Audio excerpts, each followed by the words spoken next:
आशिष विशाळशी माझा काहीही संबंध नाही असं स्पष्टीकरणच आमदार सुरेश धसांनी दिलंय।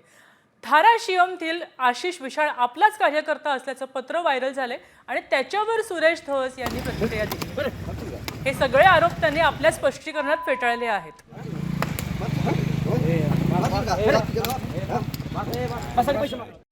कॉमस्कोर नुसार आता isakal.com आहे देशातील नंबर 1 ची मराठी न्यूज वेबसाईट। प्रत्येक अपडेटसाठी isakal.com ला नक्की भेट द्या।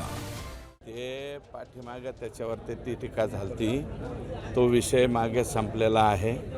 परंतु तिथले काय पत्रकार काहीतरी आहे, त्यांची आणि कोणाची तरी वादावादी झाली, त्याच्यात मलाही विनाकारण ह्या लोकांनी निवडलं, माझा काही संबंध नसताना। तर ते पत्र जे फिरवलं आणि ते जे लेटर पॅड आहे तशा कलरचं लेटर पॅडसुद्धा माझं नाही।